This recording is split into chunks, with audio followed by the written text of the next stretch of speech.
Alors, de retour à cette émission spéciale, la vice-première ministre, Mme Guilbeault, va tenir le point de presse à Québec. Sébastien, dans quelques secondes, il sera question de déconfinement. Il y a un autre point de presse remarqué, parce que je vous disais qu'il y a beaucoup de gens qui vous écrivent sur les salons de coiffure et autres services dentistes, etc. Ça, c'est à 15h30 cet après-midi, où Dr Massé sera avec le ministre Boulay, puis on va donner le calendrier, parce que ce ne sera pas le même rythme. Encore une fois, région de Montréal et ailleurs. Oui, pour les salons de coiffure, ce qu'on appelle les soins personnels, l'esthétique aussi, mais aussi les physiothérapeutes, les dentistes, les ergothérapeutes. Donc, on accélère un peu le processus de déconfinement. Et cette conférence de presse-là aura lieu à 15h30. Il y a des questions qui se posent sur les rassemblements aussi. Puis M. Arruda nous a dit plus tôt cette semaine que rapidement, il y aura une proposition du gouvernement sur les rassemblements. Est-ce que ça pourrait être abordé par Mme Guilbeault lors du point de presse qui s'en vient? Possiblement, parce qu'elle est ministre de la Sécurité publique, puis c'est elle, en fait, les policiers qui avaient l'obligation de faire respecter l'interdiction de rassemblement. Alors, est-ce qu'elle annoncera quelque chose sur les rassemblements? On l'attend, en tout cas, cette annonce-là, d'ici la fin de la semaine. Beaucoup de provinces permettent des rassemblements de 10 personnes et moins à l'extérieur. Est-ce que le Québec emboîtera le pas? On verra dans quelques instants. Oui. D'ailleurs, ils ont un peu télégraphié alors qu'on la voit arriver masquée, bien sûr, avec Dr Arruda masqué, évidemment. Et ils ont une panoplie de masques. Ils remercient telle entreprise québécoise, telle autre pour avoir fourni ces masques. Les gens, d'ailleurs, moi, j'en vois de plus en plus sur la rue quand je viens ici. Vraiment, c'est une pratique qui a été maintenant recommandée formellement par le gouvernement canadien, par la santé publique du Canada, devrais-je dire, il y a quelques minutes. Donc, on a vu Justin Trudeau aussi qui arrivait aux communes avec son masque. Ça sera comme ça de plus en plus au cours de l'été pour permettre ces fameux rassemblements dont vous parlez. Les gens ont hâte d'avoir le feu vert pour se regrouper dans les jardins, faire des barbecues, pas nécessairement s'attabler à coller, mais il y a des façons de faire tout ça en respectant les règles également. Il sera question de Oka, on en parlait ensemble. Il sera aussi question des CHSLD. C'est pas terminé. La liste, on a tendance à penser que tout va mieux partout. En même temps, c'est pas comme ça que ça fonctionne, malheureusement. Sébastien, vous ferez donc, et vous serez là au retour. On va écouter ce point de presse-là ensemble. Merci. Madame la vice-première ministre, à vous la parole. Merci beaucoup, M. Gagnon. Bonjour, tout le monde. Donc, je vais commencer en remerciant les personnes qui ont fabriqué le masque que je porte aujourd'hui. Donc, Nathalie et Stéphane de chez Vêtements Sport Apogée, fait chez nous dans Louis Hébert, dans ma circonscription. Donc, merci beaucoup. Et merci d'ailleurs à tous nos entrepreneurs qui confectionnent des masques. Et je veux commencer aujourd'hui en faisant un rappel très important sur l'importance, justement, de porter le masque, le couvre-visage. C'est très important que tout le monde développe cette nouvelle habitude, ce nouveau réflexe de porter le couvre-visage quand on sort de chez nous, en particulier quand on veut se rendre dans des endroits où la distanciation est plus difficile, entre autres dans les transports en commun, entre autres dans les commerces. Mais donc, c'est une nouvelle habitude qu'il faut développer, qu'il faut cultiver. C'est pas instinctif pour nous, c'est peut-être pas naturel pour nous encore de porter le couvre-visage quand on sort de chez nous, mais il faut absolument développer cette habitude-là. C'est une habitude qui est là, du moins, pour rester pour un certain temps dans les prochaines semaines. Donc, je vous invite à regarder ce qui se fait, d'ailleurs, chez nous, dans nos entreprises québécoises. Il y a plusieurs artisans québécois qui se sont mis à produire des couvre-visages artisanaux, donc certains qui sont très beaux d'ailleurs, celui que je porte aujourd'hui, entre autres exemples. Donc, regardez ce qui se fait. C'est une façon à la fois d'encourager nos entrepreneurs, de faire de l'achat local et de protéger les autres, parce qu'on le dit souvent, porter le couvre-visage, ça permet, entre autres, de protéger les autres qui nous entourent. Donc, je vais passer au bilan de la journée. Alors, aujourd'hui, on rapporte 71 nouveaux décès pour un total de 3 718. J'offre mes condoléances au nom de tout le gouvernement, aux familles et aux proches de ces personnes-là. On a maintenant 44 775 cas confirmés, une augmentation de 578 cas. C'est aussi important de dire qu'on a 12 822 personnes qui sont guéries du virus. On a 183 personnes aux soins intensifs, une augmentation de 3. On a 1516 personnes hospitalisées, une diminution de 20. Et je veux faire une précision sur le nombre d'hospitalisations, sur la variation du nombre d'hospitalisations qui est aujourd'hui de 1516 et qui était autour de 1700 ou un petit peu plus hier de mémoire. Donc, on a le nombre maintenant de personnes qui ont été affectées et qui ont été traitées dans des milieux non hospitaliers. Donc, on a retiré ces personnes-là de la liste parce qu'elles ont été traitées justement dans des milieux qui ne sont pas hospitaliers, par exemple dans des centres de convalescence ou dans des centres de réadaptation. Donc, on a environ 200 personnes qui ont été traitées dans ces circonstances, ce qui fait qu'on les a retirées de la liste, ce qui explique la variation du nombre d'hospitalisations par rapport à hier. Donc, dans l'ensemble, on continue d'observer une tendance encourageante, une tendance, par contre, avec laquelle il faut toujours être prudent. Oui, on peut s'en réjouir, mais il faut comprendre que cette tendance-là qui se montre encourageante, c'est grâce toujours et ça dépend toujours de la somme de tous les petits gestes qu'on pose au quotidien, que tous et chacun nous posons au quotidien pour contenir, limiter, freiner, diminuer la propagation du virus et la contagion. Donc, c'est pas le moment de relâcher, on le dit souvent, mais c'est très important. On se raccroche dans ces temps difficiles à la moindre parcelle d'espoir, à la moindre bonne nouvelle. Donc, il y a cette tendance encourageante, mais il faut pas relâcher parce que ça dépend toujours de ce qu'on fait et de ce que nous continuerons de faire. Donc, si on veut continuer d'avancer dans la bonne direction, il faut maintenir nos bonnes habitudes de distanciation, d'hygiène et le port du couvre-visage aussi autant que possible. Ceci dit, on est très conscient, je suis très consciente qu'après 2 mois, c'est de plus en plus difficile de se montrer aussi discipliné, aussi respectueux des règles. Et en particulier à l'approche de l'été, avec l'arrivée du beau temps, on s'ennuie de notre monde, on s'ennuie de nos amis, de notre famille, nos enfants, nos parents, nos grands-parents, selon. Et donc, ça finit par être dur sur le moral. Ça, on en est très conscient. C'est la raison pour laquelle on a réfléchi avec la santé publique à un moyen de trouver une façon d'assouplir les règles qui interdisaient les rassemblements, qui encadraient, disons, les rassemblements. Et il fallait trouver une façon de le faire sans compromettre ou sans mettre en péril la santé des Québécois. Parce que, faut-il le rappeler, la santé, votre santé, la santé de tous les Québécois, ce sera toujours notre priorité numéro 1. Mais il fallait essayer de trouver un équilibre. Et la dernière fois que j'étais ici, je me souviens, on a annoncé notre plan d'action en santé mentale en disant qu'il faut trouver l'équilibre entre les efforts qu'on investit pour protéger notre santé physique et les efforts qu'on investit pour protéger notre santé mentale. Donc, il fallait trouver cet équilibre entre notre bataille contre le virus et le fait qu'on veuille retrouver une vie un tant soit peu normale. Et je suis donc heureuse de vous dire aujourd'hui que la santé publique nous a donné le feu vert pour aller de l'avant avec certaines mesures d'assouplissement en ce qui a trait au rassemblement extérieur. Donc, dès vendredi, dès le 22 mai, dans 2 jours, il sera possible de faire des rassemblements extérieurs restreints à certaines conditions très importantes. D'abord, les rassemblements à l'extérieur devront être d'un maximum de 10 personnes.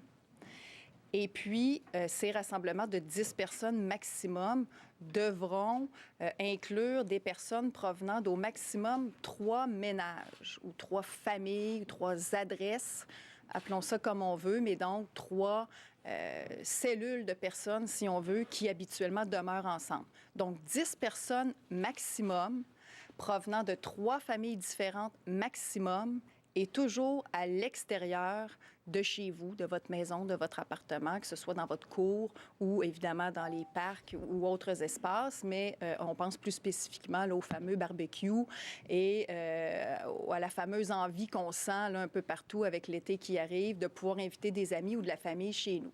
Ça veut donc dire qu'on peut, par exemple, une famille pourrait inviter des amis de 2 autres familles chez elle pour se rassembler dans la cour, à condition qu'il y ait un maximum de 10 personnes, un maximum de 3 familles, et toujours en gardant aussi, autant que possible, la distanciation de 2 mètres. Ça aussi, c'est très important. Donc, à l'extérieur, distanciation, 10 personnes maximum, 3 familles maximum.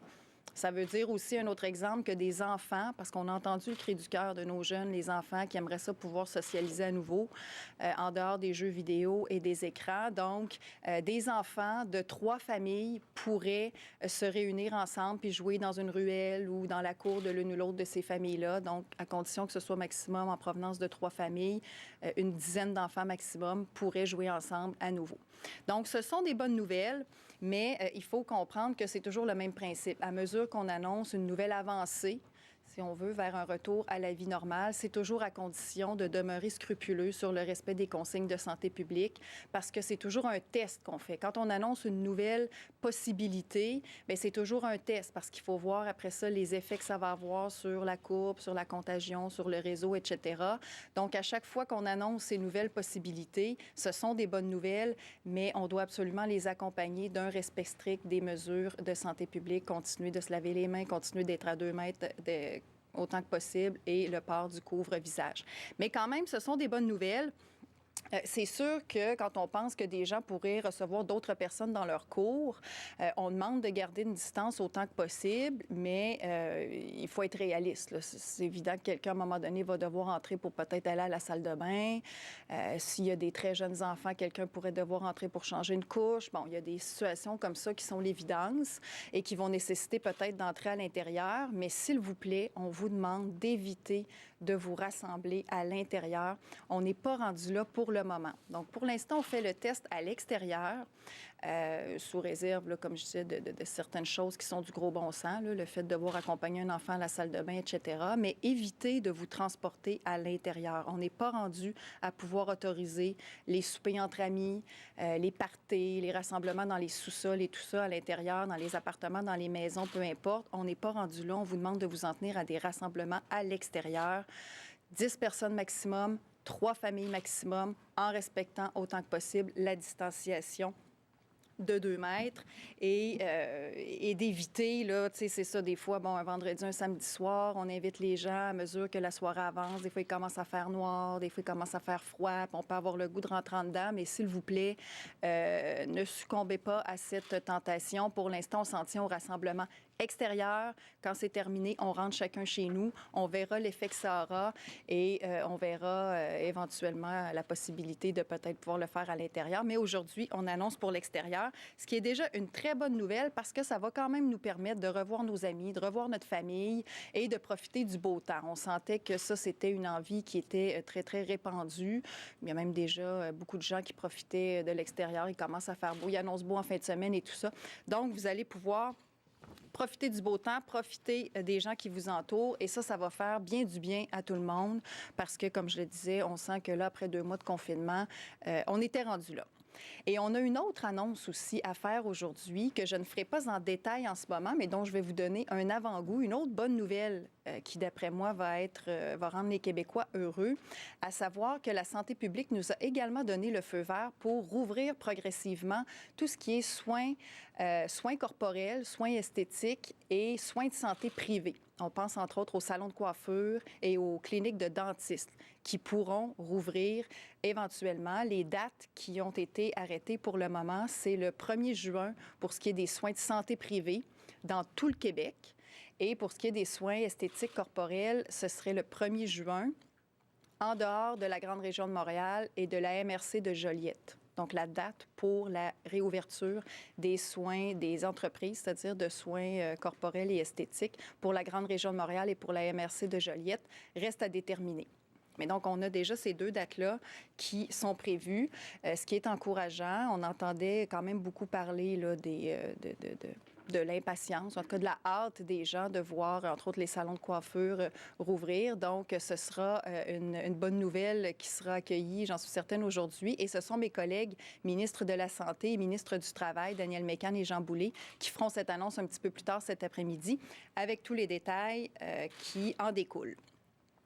Donc, toutes ces belles annonces qu'on fait aujourd'hui, je le répète, ça dépend aussi de notre capacité à maintenir nos bonnes habitudes de distanciation et d'hygiène. Parce que si la contagion devait repartir de plus belle, si on devait percevoir des effets indésirables aux nouvelles possibilités qu'on s'offre collectivement, bien, on devrait faire marche arrière. Souvenez-vous, quand on avait annoncé le plan de déconfinement des régions, on avait certaines dates là-dedans et la réouverture aussi, les écoles, les services de garde et tout ça. On a dû, depuis ce temps-là, repousser certaines dates, entre autres à Montréal, pour les commerces, les écoles. Donc, quand on sent que c'est nécessaire, quand la santé publique sent que c'est nécessaire, on n'hésite pas à faire des reculs ou à modifier des dates parce que la santé, c'est la priorité.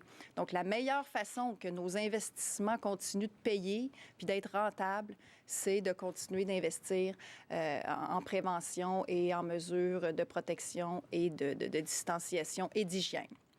Je veux aussi faire une mise au point sur les vacances de nos infirmières parce qu'il y a des informations qui ont circulé par rapport à cette question-là, qui ont été diffusées, entre autres, hier sur les vacances que pourront prendre nos infirmières cet été.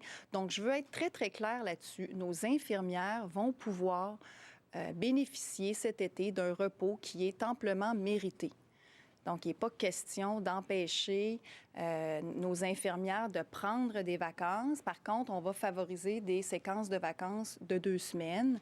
Et il va falloir que les établissements, bien sûr, s'assurent de pouvoir maintenir l'offre de services un petit peu partout pour des raisons évidentes. On ne peut pas se permettre d'avoir de rupture de service.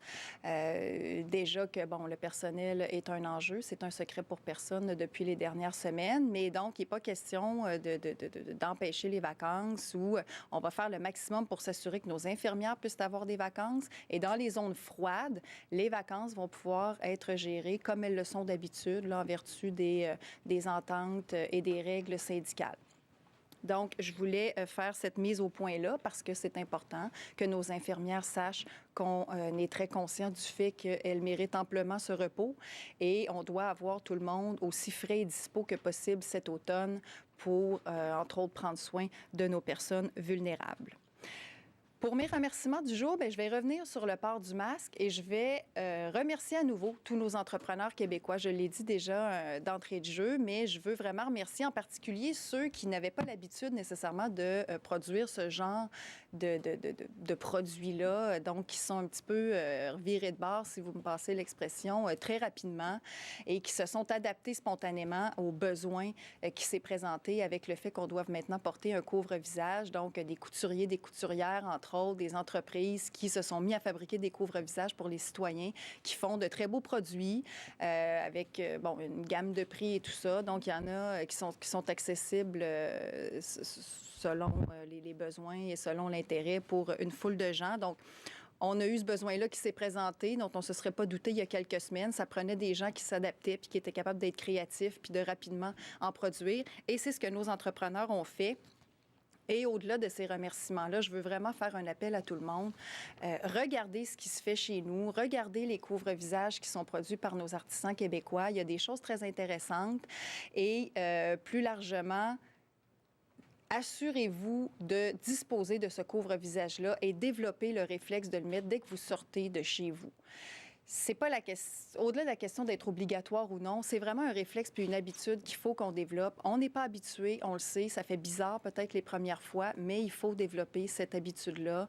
Je lisais ce matin un article qui disait qu'à Québec, entre autres, chez nous, les gens n'étaient pas encore très, très habitués ou le portaient pas beaucoup. Donc, je fais un appel à mon monde à Québec, développez l'habitude, procurez-vous un couvre-visage et habituez-vous à le mettre. Il y en a des très beaux, comme je l'ai dit, donc des fois, s'il y en a qui ont des enjeux, plus de coquetterie, vous allez certainement trouver chaussures à votre pied dans toute la gamme de beaux produits qui se fait chez nous à Québec. Donc, merci à nos entrepreneurs et, s'il vous plaît, commencer à développer cette habitude pour ceux qui ne l'ont pas encore prise. Donc, je vais terminer en vous disant, comme toujours, de ne pas relâcher. C'est pas le temps de lâcher nos efforts.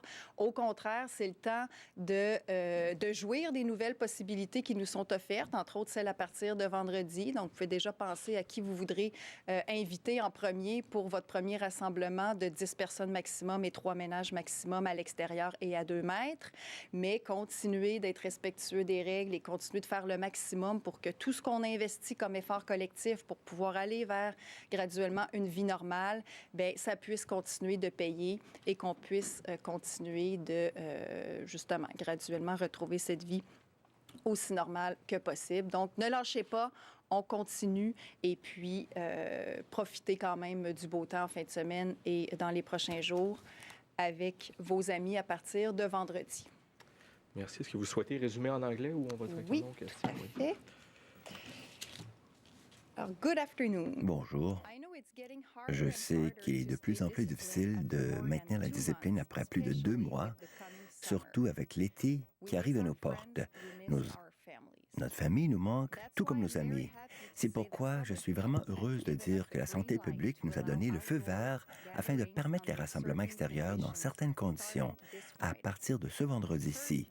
Premièrement, le rassemblement doit se limiter à un maximum de 10 personnes.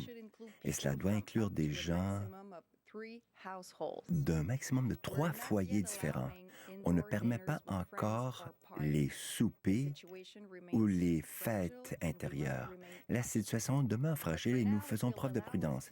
Mais pour l'instant, nous pourrons voir nos amis et profiter de la bonne météo qui arrive. Je pense que cela nous fera du bien. La santé publique nous a également donné le feu vert afin d'ouvrir les entreprises de soins personnels. Il est question de salons de coiffure, des dentistes, entre autres. Cela sera fait avec des mesures de santé pour protéger chacun et chacune. Pour la santé, ce sera du 1er juin partout au Québec. Pour les soins personnels, ce sera du 1er juin à l'extérieur de la région de Montréal et la MRC de Joliette. La date n'est pas encore déterminée pour ce qui est de Montréal et de Joliette. Mes collègues, Daniel McCann et Jean Boulay, vont annoncer tous les détails un peu plus tard aujourd'hui. En conclusion, ce n'est pas le temps de relâcher l'effort. Si nous continuons de suivre les consignes, nous allons nous diriger ensemble dans la bonne direction. Merci, Madame la vice-première ministre. Alors, pour la période des questions, nous allons débuter aujourd'hui avec Mylène Crête, Le Devoir. Bonjour, Madame Guilbeault. Bonjour. Alors, il y a eu un premier décès d'un détenu de la prison de Bordeaux de la COVID-19. Est-ce que c'est le signe que les mesures que vous avez mises en place n'ont pas fonctionné? Mais d'abord, je veux offrir mes condoléances, bien sûr, à la famille de cette personne-là. Bien sûr que je ne peux pas donner de détails sur le cas en question, mais effectivement, il y a eu un premier décès. Mais je l'ai dit, souvent, les mesures nécessaires dans nos centres de détention, dans le réseau carcéral au Québec, bien sûr, on fait face à des défis dans ces milieux d'hébergement fermés comme dans d'autres milieux d'hébergement fermés, mais les mesures ont été prises dès le début pour limiter autant que possible la contagion, entre autres à l'établissement de détention de Montréal, l'établissement Bordeaux. Et ces mesures-là fonctionnent dans la mesure où il y a seulement environ 2 % de la population carcérale qui, en ce moment, est infectée. Et donc, le nombre de cas de personnes infectées, d'ailleurs, à Bordeaux a diminué. Il était hier plus élevé qu'aujourd'hui. Aujourd'hui, on est à 60 personnes infectées. Donc, les gens guérissent aussi. Donc, ce qui fait que, dans l'ensemble, les données diminuent. Mais donc, ça fonctionne relativement bien. Évidemment, on ne peut pas empêcher tous les cas. Donc, c'est certain c'était prévisible qu'il devait y avoir des cas éventuellement, mais rappelons qu'il y a plusieurs mesures depuis le mois de mars. Les visites ont été suspendues, les peines discontinues se purgent à la maison, toutes les activités qui peuvent se dérouler à distance, en visioconférence, en visioparloir, on le fait. Il y a eu aussi des réaménagements là, au sein de la prison de Bordeaux pour vraiment déterminer des secteurs d'isolation et des secteurs de personnes infectées, donc s'assurer autant que possible que les mesures de distanciation puissent être respectées à l'intérieur des murs. Donc, il y a plusieurs mesures. La santé publique aussi suit la situation de très près à Montréal. On travaille beaucoup au ministère avec la santé publique du CIUS local qui, en fin de compte, nous donne aussi les directives là, à appliquer, comme c'est le cas d'ailleurs dans l'ensemble des secteurs d'activité au Québec. C'est toujours la santé publique qui chapeaute l'ensemble des mesures de prévention, les tests et tout ça. Il y a plus de 500 tests qui ont été effectués aussi dans le réseau carcéral. Donc, ça va bien. Il y a des cas malheureux et encore une fois, je veux offrir mes condoléances à la famille de la personne en question. Mais les mesures, elles ont été prises très rapidement dès le départ et malgré l'impossibilité d'éviter tout cas de COVID, je considère que, somme toute, ça se passe relativement bien dans le réseau carcéral actuellement. L'accès aussi aux équipements de protection individuelle se passe bien. Il n'y a pas d'enjeu par rapport à ça. On se parlait de ça la semaine dernière, vous et moi d'ailleurs. Donc, ça se passe bien. bien, les personnes, entre autres le personnel qui doit porter de l'équipement selon certaines conditions qui ont été déterminées en collaboration avec la santé publique, ont accès à cet équipement. Donc, dans l'ensemble, ça se passe relativement bien. Est-ce que vous savez, il y a combien de secteurs en tout dans l'établissement qui sont en confinement et jusqu'à quel point on craint que les cas à l'intérieur des murs de la prison puissent amener des infections à l'extérieur? Et c'est pour ça qu'on essaie d'éviter aussi. Il y a 2 secteurs pour répondre à votre question. Et les personnes qui sont dans ces 2 secteurs-là ont toutes été testées. Donc, ça, je vais amener ce point-là. Alors, on sait ce qu'il en est, là, des personnes dans ces secteurs-là, mais on veut éviter autant que possible les déplacements. C'est pour ça que je disais que tout ce qui peut se dérouler à distance se déroule à distance. Quelqu'un qui doit absolument se déplacer, que ce soit pour une raison médicale ou, bon, qui doit absolument aller, par exemple, au palais de justice ou autre, eh bien, là, il y a beaucoup de matériel. Là, il y a tout le matériel de protection qui est prévu en conséquence, là, donc des blouses, visières, etc. Alors, on prend toutes les précautions pour éviter que les gens se déplacent et quand c'est absolument nécessaire qu'il y ait des déplacements dans la prison ou que les gens doivent sortir du centre de détention, bien, on a l'équipement en conséquence pour limiter autant que possible la propagation. Merci. Merci. Prochaine question, Alain Laforêt, TVA. Madame la vice-première ministre, Dr. Arruda. Dr. Arruda, une question pour vous, compte tenu de ce qu'on vient d'annoncer aujourd'hui, puis qu'on sait que Montréal, c'est encore une zone chaude. Je pense que je ne me trompe pas en le disant. On ouvre les commerces lundi, on permet les rassemblements vendredi. C'est quoi le risque qu'il y ait une nouvelle éclosion, une explosion des cas à Montréal? Le risque, je vais vous dire, le risque va être associé, en mon sens, très honnêtement, à jusqu'à quel point les gens peuvent respecter la distanciation. Je pense que c'est un élément. Le port du masque, l'hygiène respiratoire et les consignes. C'est sûr que quelque part, premièrement, on sait que déjà certaines personnes se rassemblent. Des fois, on est au clair avec le fait que c'est un rassemblement où 10, ça ne devient pas adéquat. Donc ça vient préciser le type de rassemblement. Puis ça vient, je vous dirais, donner une consigne qui a été analysée sur la base de tout ce qui se fait au point de vue international. Le chiffre de 10 semble faire consensus. Puis là, quand on parle de 3 maisonnées, là, le concept de bulle, c'est ce qui est utilisé ailleurs, là, 3 maisonnées, ce que je voulais aussi spécifier, c'est que les 3 maisonnées, c'est des personnes qui vivent sous le même toit, dont une famille de 4, une famille de 3, une famille de 3. Ces personnes-là qui vivent sous le même toit sont dans la même maisonnée. Absolument, ils ne gardent pas 2 mètres de distance. Ils peuvent, eux, être plus proches les uns des autres, mais les 3 familles différentes vont pouvoir se voir avec 2 mètres de distance. À New York, on a vu des parcs qui ont été dessinés avec des ronds, là, où on voit vraiment les gens sont...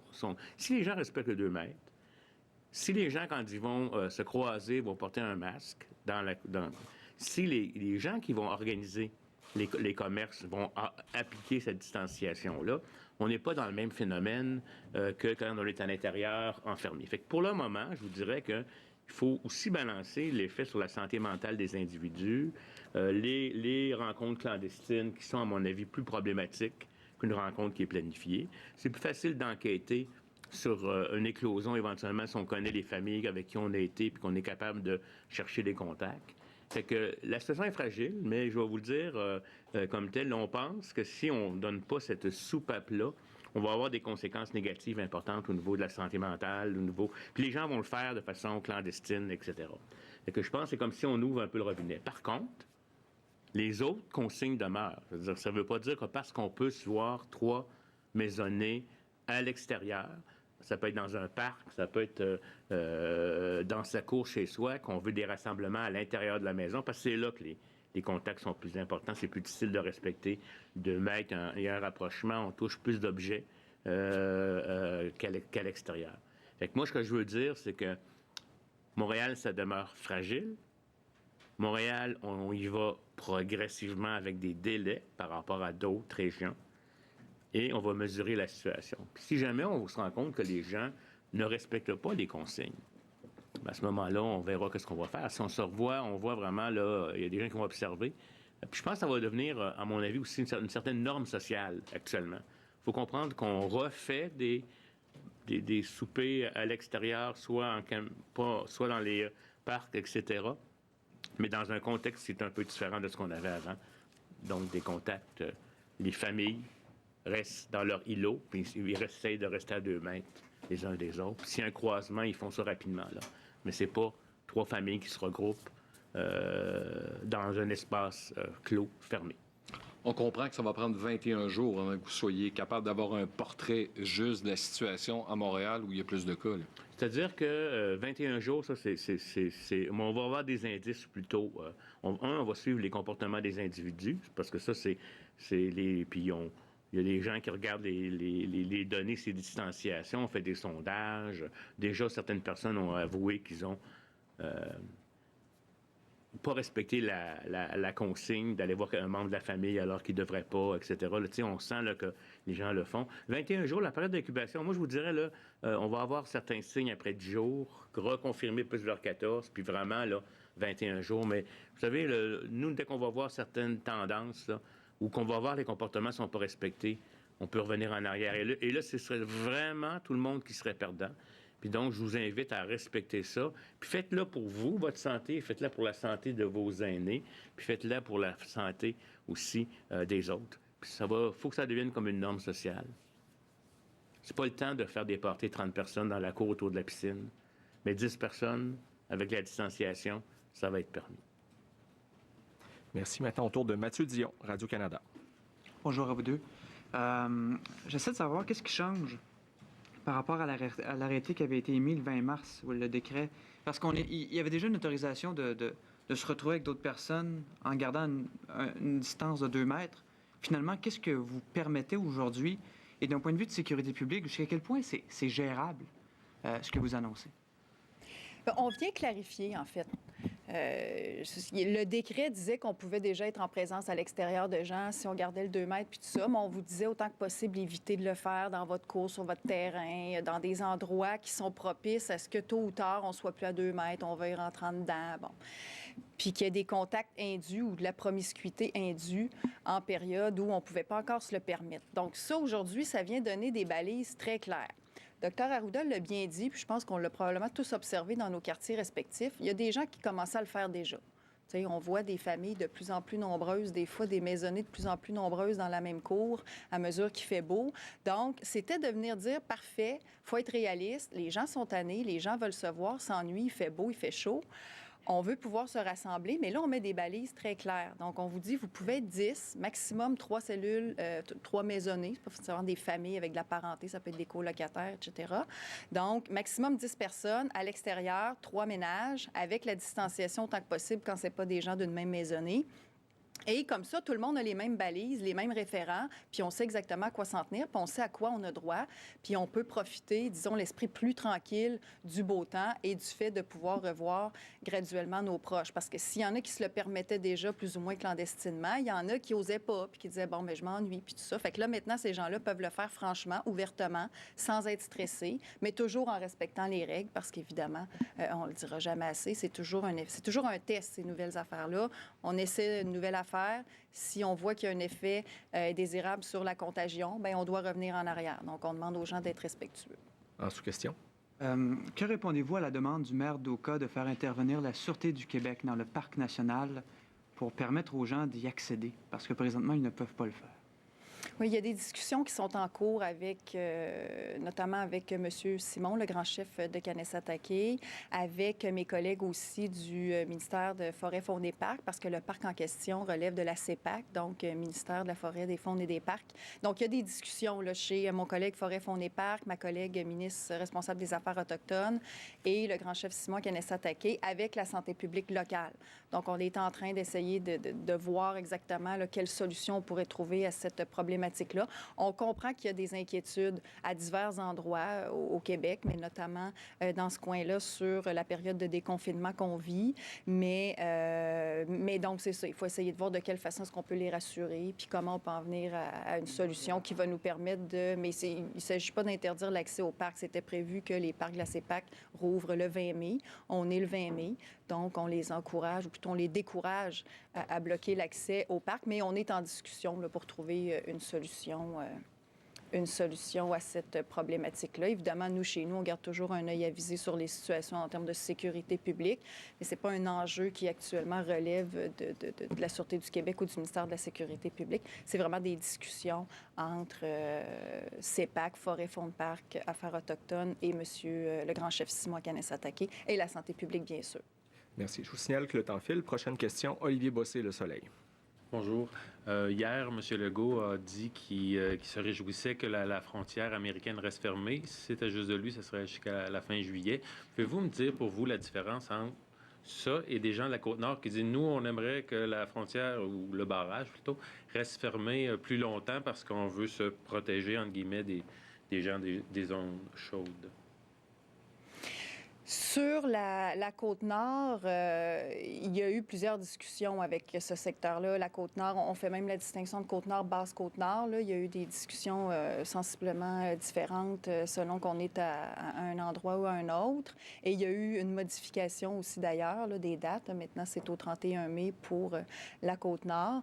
Donc, je l'ai dit, c'est la même réponse vaut que tantôt. On comprend qu'il y a des inquiétudes à certains endroits et il y a une évaluation qui est faite par la santé publique et peut-être d'ailleurs que Dr Arruda voudra compléter. Mais donc, c'est des discussions, c'est de rassurer, c'est d'expliquer aux gens, mais tout en prenant en compte les réalités et les particularités locales. Il y a des endroits où il y a des populations plus vulnérables, plus isolées, moins adaptées pour affronter une éventuelle situation de contagion. Donc, c'est tous ces éléments-là qu'on met dans la balance et le résultat, si on veut, de cette équation-là nous permet de prendre les décisions les plus objectives et scientifiques possibles. Et d'ailleurs, peut-être que Dr Arruda voudra compléter là-dessus. Écoutez, il y a une question de niveau. On est en processus de réouverture.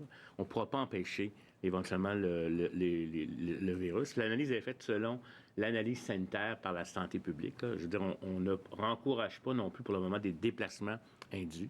C'est plus difficile de contrôler ça à une frontière. Puis je pourrais vous dire, si j'essaie de pousser à l'extrême la logique, là, on pourrait dire s'il y a des cas dans une rue ou dans un sous-quartier, est-ce qu'on va empêcher les gens de sortir de ce quartier-là? Comme là, vous comprenez, là, si on pousse à l'extrême, donc c'est des questions d'application, puis c'est des questions aussi où on ne pourra pas contenir à tout jamais, puis il faut falloir à un moment donné, puis à ce stade-ci, surtout, et je pense qu'il y a des décisions locales qui sont prises avec l'analyse spécifique, particulièrement quand il y a des enjeux d'accès aux soins. Si jamais il y a une épidémie là, puis qu'on ne peut pas rapidement transporter les personnes vers la ville. Et donc, vous savez, on aimerait ça pour se prémunir de nouveaux cas. On sait que tant qu'on n'aura pas un vaccin puis des médicaments, ça va être impossible. Puis on aimerait ça prévenir tous les cas d'hospitalisation puis de décès. Ça va être impossible. Mais c'est toujours une question de gestion du risque, etc. Puis il y a une certaine fluidité dans la communauté qui doit quand même s'installer. Mais c'est vraiment une analyse là, qui est faite par la santé publique dans une perspective de capacité sanitaire. Puis c'est sûr que quand on est à zéro, on voudrait que ça ne rentre pas nulle part, mais puis des fois, à retenir ou à fermer, ça peut rentrer clandestinement, etc. Fait que c'est quand même un équilibre de choix qui est fait en fonction de la tendance. Mais encore, on n'a pas dit aux gens, allez-y de façon massive à tel endroit si ce n'est pas vraiment nécessaire. Autre question.